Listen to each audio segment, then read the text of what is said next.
ജോലിയും കുടുംബവും ബാലൻസ് ചെയ്ത് കൊണ്ടുപോകുന്നതിൽ മറ്റൊരു പ്രധാനപ്പെട്ട പങ്ക് വഹിക്കുന്ന ഒന്നാണ് കാര്യങ്ങൾ പ്രയോറിറ്റൈസ് ചെയ്യുക എന്നുള്ളത്. മുൻഗണനാ ക്രമത്തിൽ കാര്യങ്ങൾ ചെയ്യുക. എല്ലാവരുടെയും ജോലി വ്യത്യസ്തമായിരിക്കും. ചില ആളുകൾക്ക് എല്ലാ ദിവസവും ഒരുപോലത്തെ ടാസ്കുകളായിരിക്കും ചെയ്യാനുണ്ടാവുക. മറ്റു ചിലർക്ക് പ്രൊജക്റ്റിനനുസരിച്ചൊക്കെ അത് മാറിക്കൊണ്ടിരിക്കും. എന്നാൽ ഏതിലായാലും ഒരു ഇമ്പോർട്ടന്റ് ടാസ്ക് ഉണ്ടാവുമല്ലോ, ആ ഇമ്പോർട്ടന്റിലേക്ക് മാത്രം ഫോക്കസ് ചെയ്ത് അത് കംപ്ലീറ്റ് ചെയ്യുക എന്നുള്ളതാണ് നമ്മൾ ചെയ്യേണ്ടത്. അതല്ലാതെ അതിന്റെ ഇടയിൽ മറ്റുള്ള ഡിസ്ട്രാക്ഷൻസ് കൊണ്ടുവരാൻ നിന്ന് കഴിഞ്ഞാൽ ഈ വർക്ക് നമുക്ക് ഓൺ ടൈമിൽ തീർക്കാൻ കഴിയില്ല. പിന്നെ സമയം കഴിയാൻ നേരത്തായിരിക്കും നമുക്ക് ഒരുപാട് ജോലി ബാക്കിയുണ്ടല്ലോ എന്നുള്ള ചിന്ത വരിക. ആ സമയത്ത് നമ്മൾ വീണ്ടും ഒരുപാട് സമയം വർക്ക് ചെയ്ത് നമ്മളെ ടൈം ഒരുപാട് വേസ്റ്റ് ആവാൻ സാധ്യതയുണ്ട്.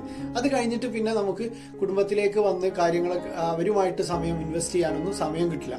അതുകൊണ്ട് ഓൺ ടൈമിൽ നമ്മൾ ഡിസ്ട്രാക്ഷൻസ് ഒക്കെ ഒഴിവാക്കിയതിന് ശേഷം നമ്മൾ കാര്യങ്ങളിൽ ഫോക്കസ് ചെയ്ത് തീർക്കുക എന്നുള്ളതാണ്.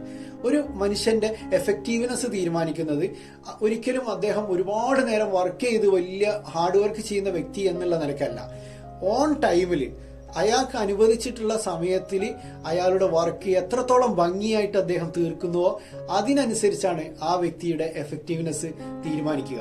അതുകൊണ്ട് നമ്മളെ കംപ്ലീറ്റ് ചെയ്യാനുള്ള വർക്കുകളൊക്കെ പെട്ടെന്ന് കംപ്ലീറ്റ് ചെയ്ത് കഴിഞ്ഞാൽ ബാക്കിയുള്ള സമയം നമ്മളെ പേഴ്സണലും അല്ലാണ്ട് ഫാമിലിക്കും വേണ്ടിയിട്ട് നമുക്ക് ഇൻവെസ്റ്റ് ചെയ്യാൻ സാധിക്കും.